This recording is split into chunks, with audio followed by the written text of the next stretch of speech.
Bayangkan kamu hidup di dua dunia sekaligus. Di satu sisi, kamu berdoa setiap hari, menjalankan ritual agama yang sudah ada ribuan tahun. Sedangkan di sisi lain, kamu scrolling media sosial, menggunakan AI, dan memesan makanan lewat aplikasi. Apakah dua dunia itu bisa berdampingan, atau justru saling bertabrakan? Oleh karena itu, hari ini kita akan membahas dua konsep besar yang membentuk dunia kita, yaitu agama dan modernisasi. Kita akan mengupas apa artinya, bagaimana keduanya berinteraksi, dan apa maknanya bagi kita hari ini. Pertama-tama, apa itu agama? Secara sederhana, agama adalah sistem keyakinan, nilai, dan praktik yang menghubungkan manusia dengan sesuatu yang dianggap sakral atau ilahi. Sementara itu, Max Weber melihat agama dari sisi makna. Baginya, agama memberikan jawaban atas pertanyaan-pertanyaan besar dalam hidup, yaitu mengapa kita ada, apa tujuan hidup, dan mengapa ada penderitaan. Sekarang, mari kita bicara tentang modernisasi. Modernisasi adalah proses perubahan dari masyarakat tradisional menuju masyarakat modern yang ditandai oleh kemajuan teknologi, industrialisasi, urbanisasi, dan rasionalisasi cara berpikir. Jadi, ada beberapa ciri dari modernisasi menurut Huntington, yaitu pertama, merupakan proses bertahap, dari tatanan hidup yang primitif atau sederhana menuju kepada tatanan yang lebih maju dan kompleks. Kedua, merupakan proses homogenisasi di mana modernisasi membentuk struktur dan kecenderungan yang serupa pada banyak masyarakat.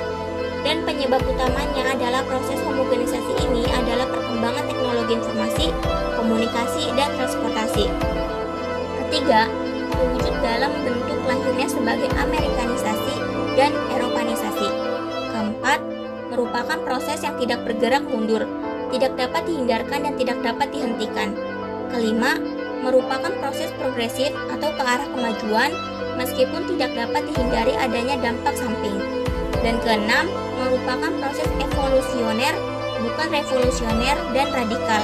Hanya waktu dan sejarah yang dapat mencatat seluruh proses, hasil maupun akibat-akibat serta dampaknya. Hubungan antara agama dan modernisasi tidak sesederhana versus atau kalah menang, tetapi ada tiga pola utama yang bisa kita lihat. Pola pertama yaitu konflik. Beberapa kalangan agama melihat modernisasi sebagai ancaman terhadap nilai-nilai tradisional, seperti fundamentalisme yang sering muncul sebagai reaksi terhadap tekanan modernisasi. Pola kedua yaitu adaptasi. Banyak komunitas agama justru beradaptasi dengan modernitas. Mereka menggunakan teknologi untuk menyebarkan ajaran, menyesuaikan interpretasi teks dengan konteks zaman, dan terlibat aktif dalam diskursus publik modern. Pola ketiga yaitu revitalisasi. Justru dalam modernitas, banyak orang yang kembali mencari agama sebagai sumber makna dan identitas.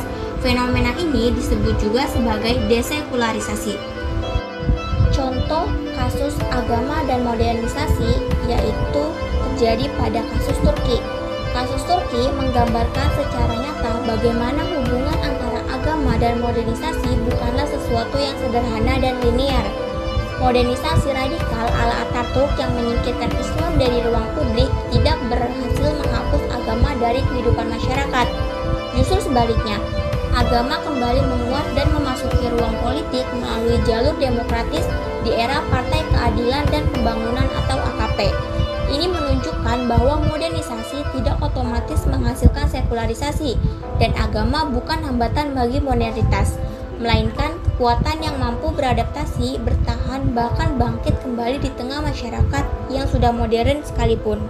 Jadi, keduanya bukan musuh, hubungan mereka jauh lebih kompleks dan menarik dari itu. Bisa konflik, bisa adaptasi, bahkan bisa juga saling memperkuat.